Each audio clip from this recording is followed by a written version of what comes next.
તો ખીચો ખીચ ભરેલો જ હોલ.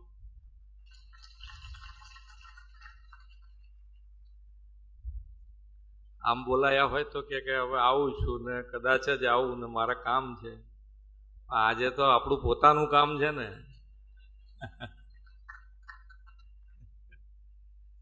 અમદાવાદ મહાનગરપાલિકા વિસ્તારના વિવિધ વિકાસ કાર્યોના લોકાર્પણ અને ખાતમુહૂર્ત પ્રસંગે આપણી સૌની સાથે મંચ ઉપર ઉપસ્થિત અમદાવાદ મહાનગરના મેયર શ્રીમતી પ્રતિભાબેન જૈન, મારા વડીલ મુરબ્બી અને સાંસદ શ્રી કિરીટભાઈ સોલંકી, શ્રી હસમુખભાઈ પટેલ, શ્રી નરહરિભાઈ અમીન, મારા સાથી ધારાસભ્ય શ્રી બાબુભાઈ પટેલ, શ્રી અમિતભાઈ ઠાકર, ધારાસભ્ય શ્રી જીતેન્દ્રભાઈ પટેલ, ધારાસભ્ય શ્રી કૌશિકભાઈ જૈન, ધારાસભ્ય શ્રીમતી કંચનબેન રાદડિયા, ધારાસભ્ય શ્રીમતી દર્શનાબેન વાઘેલા, ડેપ્યુટી મેયર શ્રી જતીનભાઈ પટેલ, સ્ટેન્ડિંગ કમિટીના ચેરમેન શ્રી દેવાંગભાઈ દાણી, શાસક પક્ષના નેતા શ્રી ગૌરાંગભાઈ પ્રજાપતિ, અમદાવાદ મહાનગરપાલિકાના દંડક શ્રીમતી શીતલબેન ડાગા, એએમટીએસના ચેરમેન શ્રી ધરમસિંહભાઈ દેસાઈ, ઉપસ્થિત સૌ ચેરમેનશ્રીઓ, સર્વ અધિકારીશ્રી, આમંત્રિત સર્વ મહાનુભાવો, પ્રેસ મીડિયાના મિત્રો, સૌને મારા નમસ્કાર. કેમ બોલ્યા નહીં?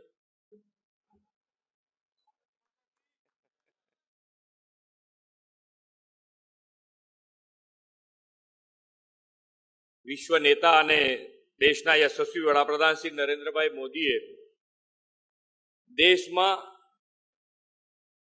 વિરાસતોના જતન અને વિકાસથી જનકલ્યાણની નવી રીતિ અપનાવી છે. એક તરફ દેશની અને દેશમાં દિવ્ય તીર્થ સ્થાનોનું નિર્માણ થઈ રહ્યું છે, તો બીજી તરફ દેશમાં એમ્સ જેવી મોટી હોસ્પિટલનું પણ નિર્માણ થઈ રહ્યું છે. એક તરફ આપણી સંસ્કૃતિનું પુનઃસ્થાપન થઈ રહ્યું છે, તો બીજી તરફ airport, bullet train, diamond bourse જેવા ભવિષ્યલક્ષી ઇન્ફ્રાસ્ટ્રક્ચરનું પણ નિર્માણ થઈ રહ્યું છે. અયોધ્યા ખાતે વર્ષોથી પ્રતીક્ષા બાદ ભવ્ય દિવ્ય રામ મંદિરનું નિર્માણ થયું અને ભગવાન રામ મંદિરમાં બિરાજમાન થયા છે, તો બીજી તરફ દેશમાં પ્રધાનમંત્રી આવાસ યોજના હેઠળ કરોડો નાગરિકોને પોતાના સપનાનું ઘર પણ મળી રહ્યું છે. આ મોદી સાહેબની ગેરંટી હતી કે દેશના ગરીબોના માથે પાકી છત હોય, દેશમાં કોઈ ભૂખ્યું ન સૂવે, કોઈ ગરીબ ઈલાજ વગર ન રહી જાય. અને આજે આ બધી જ ગેરંટી આદરણીય વડાપ્રધાન શ્રી નરેન્દ્રભાઈ મોદીએ પૂરી કરી છે.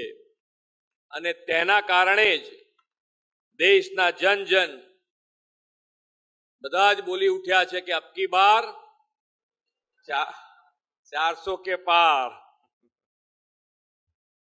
આજે નાગરિકોને વિશ્વાસ બેઠો છે કે મોદીની ગેરંટી એટલે માત્ર વચનો નહીં, પરંતુ ગેરંટી પૂરી થવાની પણ ગેરંટી.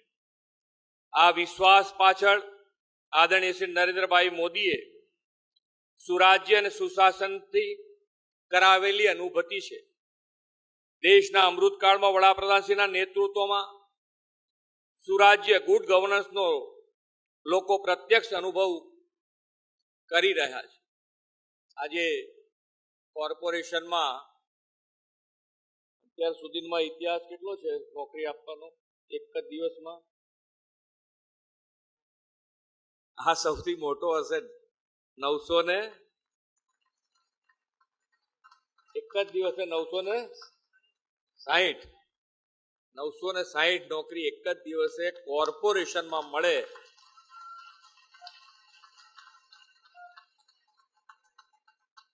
અને અહીંયા બેઠેલા બધાને આનંદ એ વાતનો છે કે કોઈને જેને મળવા પાત્ર હતી એ લોકોને જ અહીંયા નોકરી મળી છે.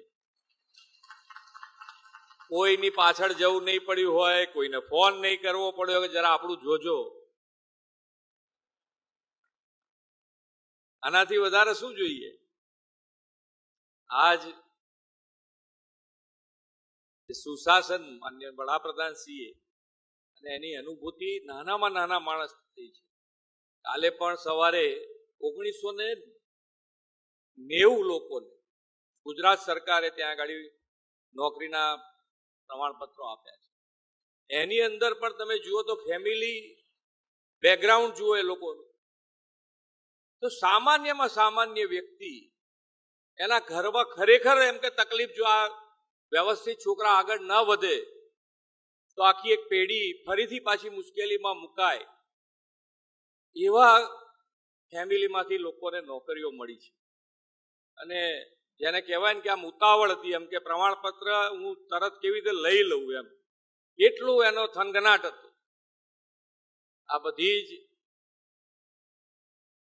જે શરૂઆત થઈ છે જે સુશાસનમાં અને વિકસિત ભારતનો માન્ય વડાપ્રધાનશ્રીનો જે સંકલ્પ છે, એ વિકસિત ભારતના સંકલ્પમાં આપણે સૌએ એમાં જોડાવાનું છે.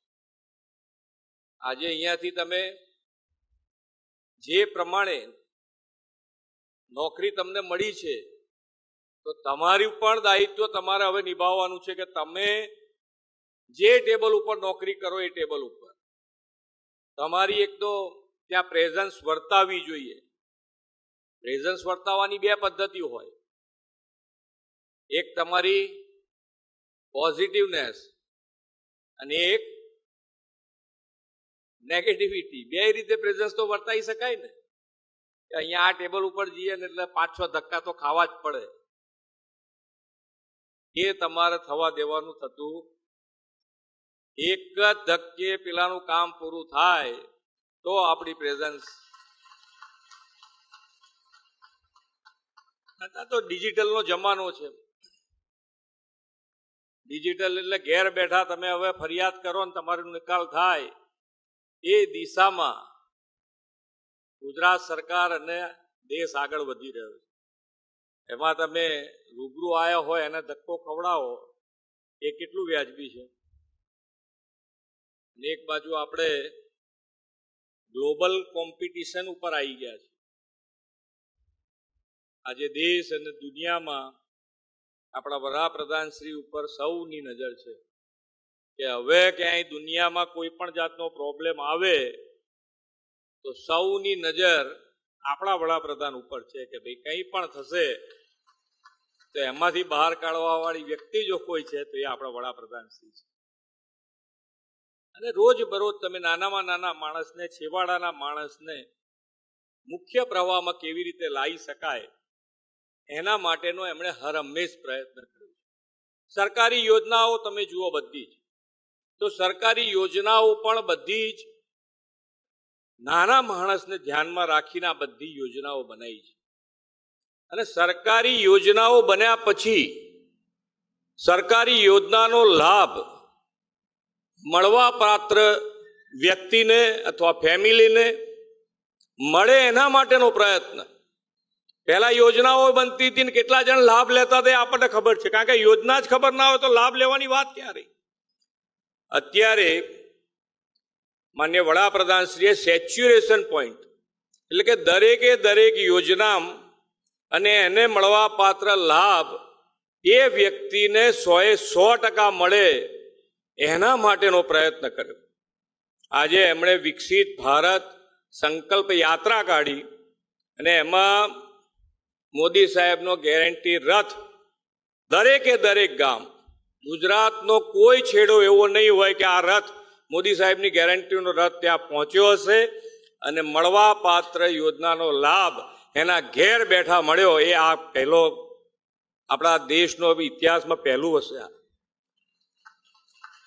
કે એને ઘેર બેઠા એની યોજનાનો લાભ મળતો થાય, એને કાર્ડ મળી ગયું હોય, જે પણ યોજના એને મળવા પાત્ર હોય.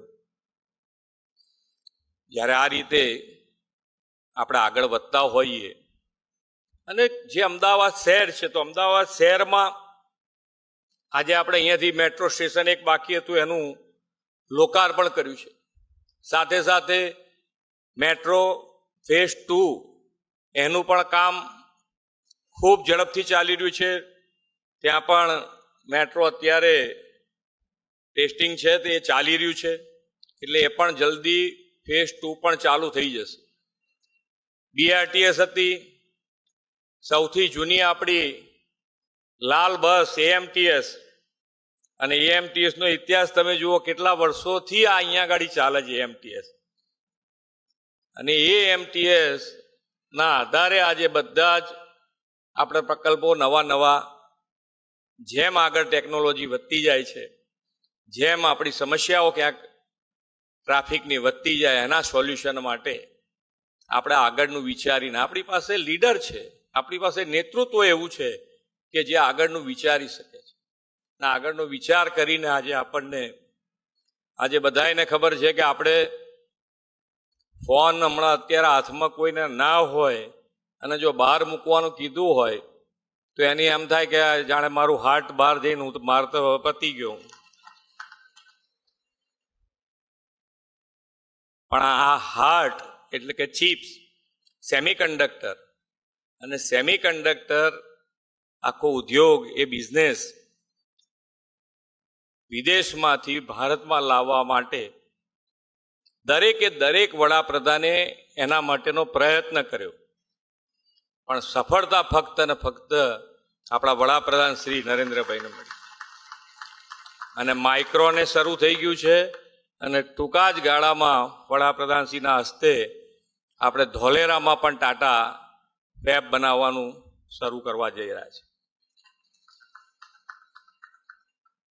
એટલે તમારું હાર્ટ બંધ ના થઈ જાય એનું પણ પૂરતું ધ્યાન રાખ્યું છે.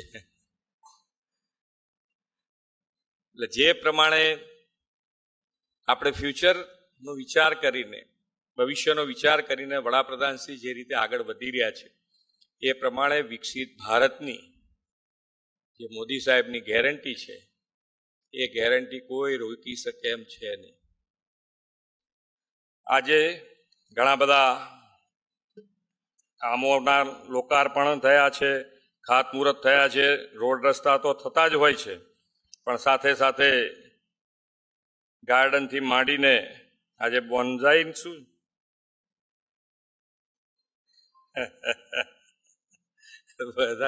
બીજા બધાને ખબર પડે ને એમ.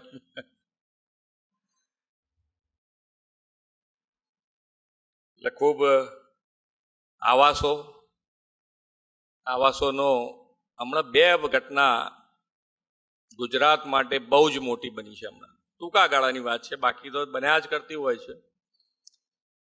એક તો ગયા અઠવાડિયે ગુજરાતમાં 1,10,000 કરોડના વિકાસના કામોના ખાતમુહૂર્ત અને લોકાર્પણ માનનીય વડાપ્રધાનશ્રીએ કર્યા. અને એના પહેલા 1,32,000 આવાસના ખાતમુહૂર્ત અને લોકાર્પણ એમના હાથે થયા. અને આજે ફરીથી અહીંયા આગળ 1,724 આવાસો અને 20 દુકાનોના ડ્રો સાથે આજે બધાને મકાનો મળવાના છે. જેને નોકરી મળી છે, જેને મકાનો મળી છે એ બધાને હું ખૂબ ખૂબ અભિનંદન અને ખૂબ શુભેચ્છાઓ પાઠવું છું. આવો આપણે સૌ સાથે મળી અને આગળ વધીએ અને વિકસિત ભારત જે અમૃતકાળમાં માનનીય વડાપ્રધાનજીનો જે સંકલ્પ છે એ સંકલ્પ પૂરો કરવા માટે ગુજરાત લીડ લઈને આગળ વધે, આપણે સૌ એમાં સહયોગી થઈએ એ જ અભ્યર્થના સાથે વિરમું છું. ભારત માતા કી જય. વંદે માતરમ. જય જય ગરવી ગુજરાત.